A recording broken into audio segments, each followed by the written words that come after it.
My beautiful Guruji, I am having great difficulty greeting you in the normal manner, standing when you enter or exit the room, saying Jai Gurudev, etc.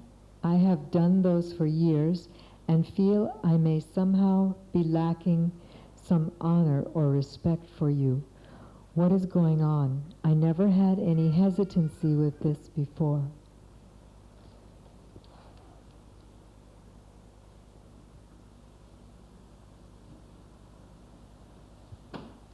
What really frightens you or bothers you is your negative quality. And when you think they are yours, then a negative emotion arises in you or feeling arises in you. You get shaken. Oh, me, I got this. Then immediately say, oh, I am very bad, I shouldn't be this way. So when you start resisting and fighting with that now, what happened? That persists.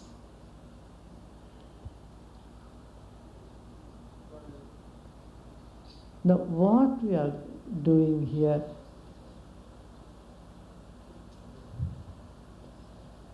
just look at whatever feeling that arises. Do not think, say, this is my feeling, I feel this way. Feelings change every moment. So let it come and let it go. Be firm. And you will see sooner it's all just fun and magic. They come and go and disappear. Nitya Shuddha Vimuktoham Niradharohamevacha Bhumananda Swarupoham Ahamevahamabhyaya. That you are pure. You are surrender, you are love, you are beauty, and you are truth, you are fulfillment, and you are all that you are longing for.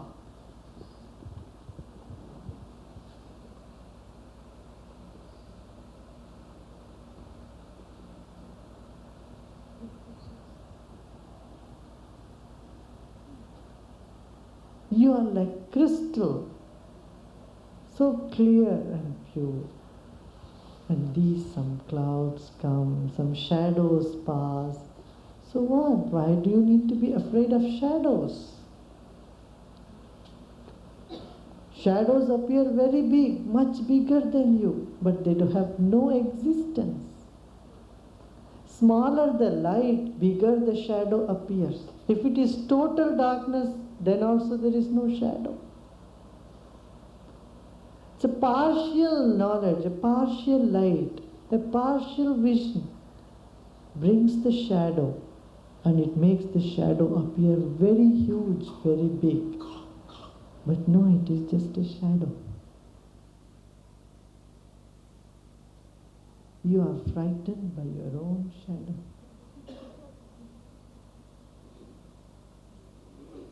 Your little hand appears to be so big. Your head is blown out of proportion.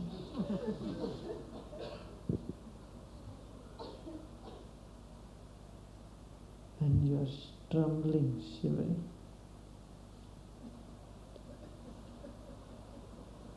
Just have a little patience, wait.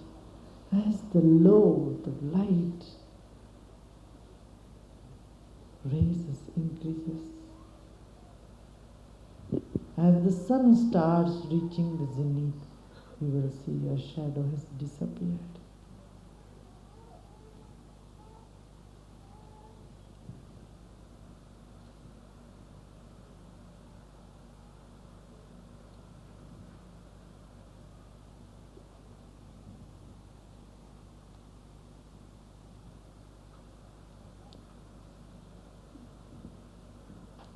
The sadhana here is like a discotheque.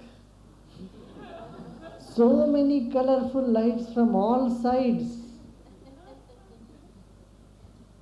projected on you.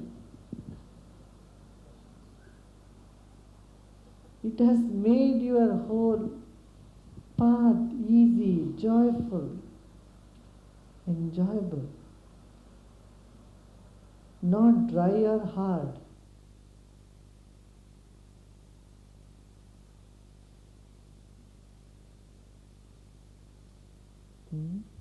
Isn't it? It's very juicy.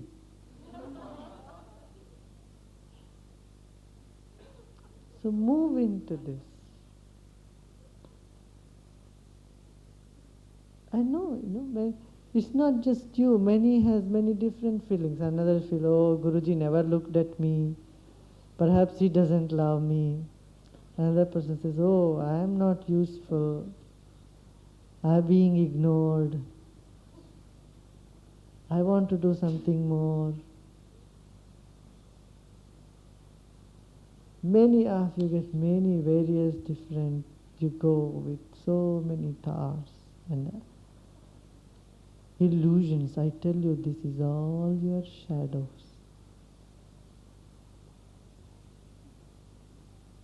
What Vicky says.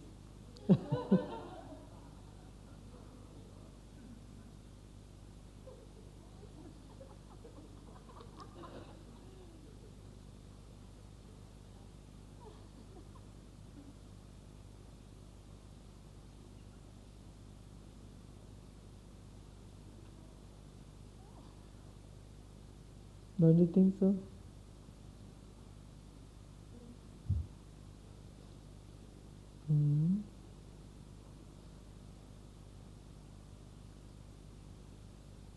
Good, good, good. Dear Panditji, there exist different levels of forgiveness. Could you please speak to us about forgiveness when it relates to serious crimes? For example, can a Jew forgive Hitler? Can we forgive people who kill our dear ones? What are the advantages for us in forgiving, and what are the disadvantages? Thank you.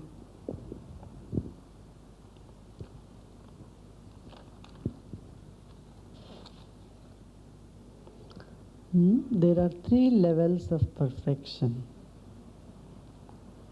Perfection in action, perfection in the speech, and perfection the way one feels.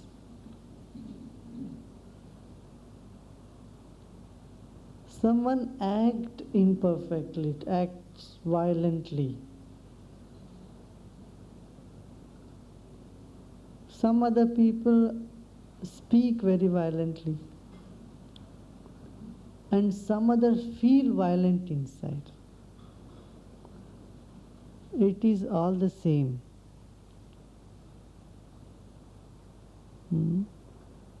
What we have to do is to guard ourselves. You see violence in action in somebody, and inside your mind you feel violent about that person, then you are not much different from that person who is acting violent. That is why forgiveness is there. Forgiveness shields and protects your mind, your spirit from being violent about violence.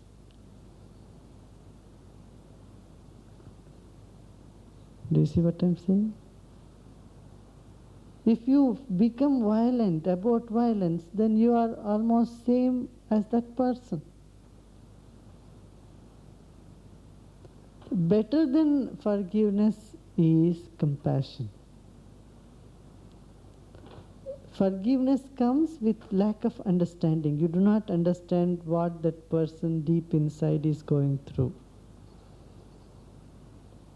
Someone is hurt, so they hurt others. When we don't understand this, we say, okay, I forgive. But when we understand, all mistakes are caused by lack of awareness, then we feel compassionate towards them. And compassion saves your inner perfection, saves your perfection in the speech, and brings perfection in your action.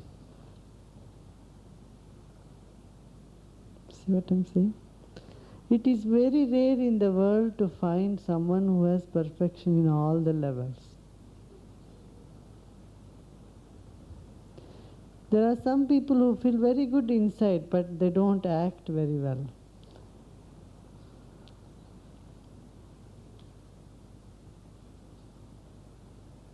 There are people who act very well, but inside they are uptight. They don't feel very good. And there are some people who do not act well, but speak very well. Pleasing. They speak to you very pleasing, very sweet, but they don't feel that way. Hypocrisy.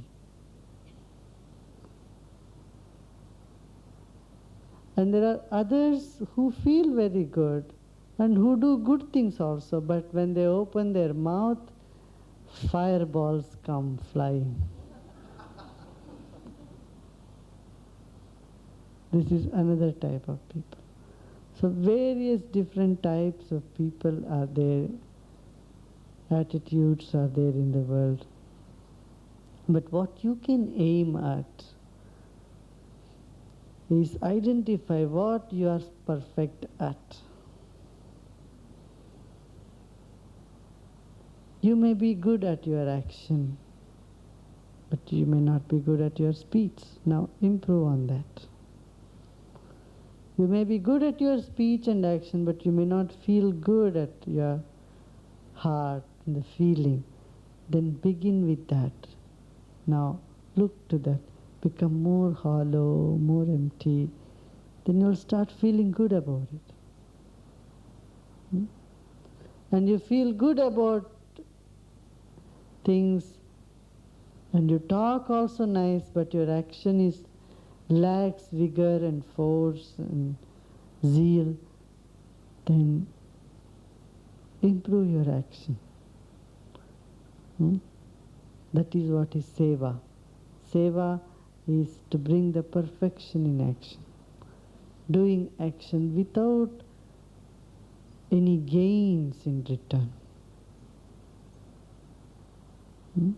See, otherwise every action, every act you do, behind that you think, what I will get from this?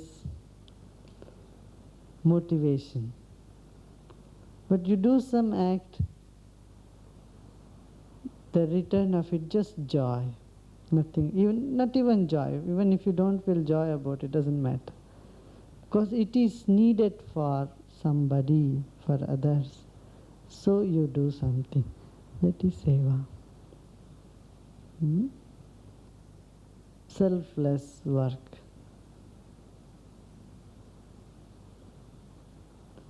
Work with no selfish motivation. So these three things, when we do, we will attain perfection in all the three levels.